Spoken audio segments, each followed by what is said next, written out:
I read some papers on lobsters, and they just absolutely blew me away.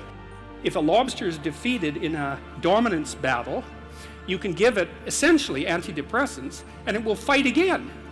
Imagine that you could be lobster. Human hierarchies are a sociocultural construct. No, that's wrong. It's not just a little bit wrong, it's unbelievably wrong. People's reputations are so important to them is that where this counter that you share with lobsters rates you, by doing that you lower me in the hierarchy and you mess around with the neurochemical systems that are regulating my emotions. The best way to present yourself is to stand up forthrightly and to stretch out and to occupy some space. I read some papers on lobsters and they just absolutely blew me away. I came across this finding that lobsters governed their postural flexion with serotonin. And I thought, God, that's so interesting. It's so flexion is to stand up straight. Eh? I thought, wow, that's so interesting because depressed people crouch over. I wonder if there's any link between those two things. Lobster neurochemistry is actually quite well understood because they have a fairly simple nervous system, right?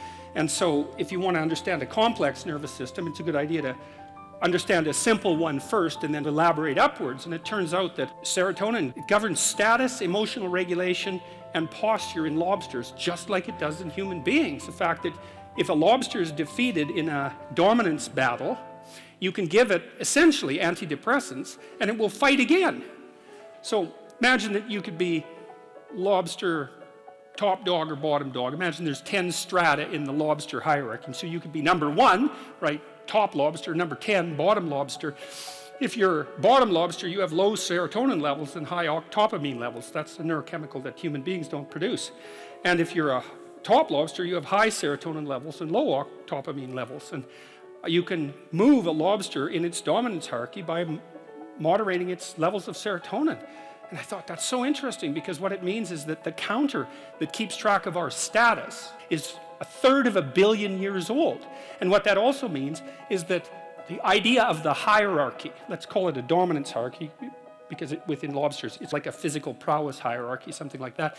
The idea of the hierarchy is at least 350 million years old. And so I read that and I think human hierarchies are a sociocultural construct. No, that's wrong.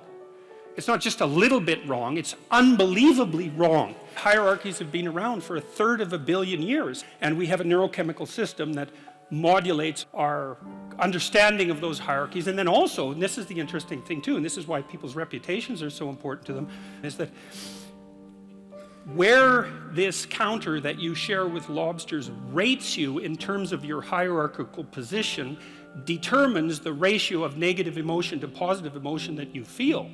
And that's also an absolutely mind-boggling idea for 2 reasons. One is it tells you why it's so hard on people to be put down.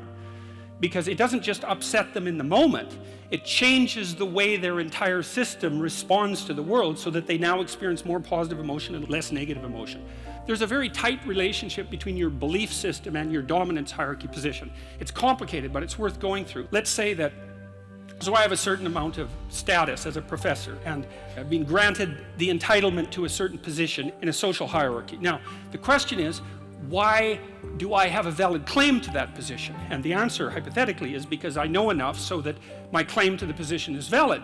So then if you challenge my beliefs and show that I'm wrong, you might say I get upset because I'm wrong, but the more accurate reason that I get upset is because you're indicating to the crowd that my position in the hierarchy of authority is invalid.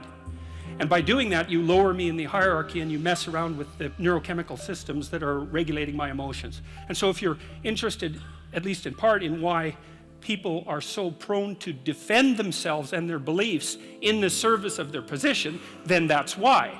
And so that's a great example of how you can learn these unbelievable things by stumbling across a rather obscure biological fact. It's like a series of dominoes. And that's also why biological facts are so useful. It's like, we don't have to argue about whether or not social hierarchies, as I said, or hierarchies are social constructs. A given hierarchy is influenced in its structure by sociocultural conditioning, let's say, but the fact of the hierarchy, so like the part of your brain that detects and regulates your response to hierarchies is older than the part of your brain that recognizes trees. Like, it's old. It's really fundamental. One of my business colleagues, a former student of mine from Harvard, very smart guy, he told me to stop using the word dominance hierarchy. And he said the reason for that was that it was infested with Marxist presuppositions. And it really bothered me when he first said that, because I've been using the word for years, dominance hierarchy. He said it's predicated on the idea that you climb up the human hierarchy as a consequence of the expression of power. That's wrong. You climb up valid hierarchies as a consequence of the expression of competence.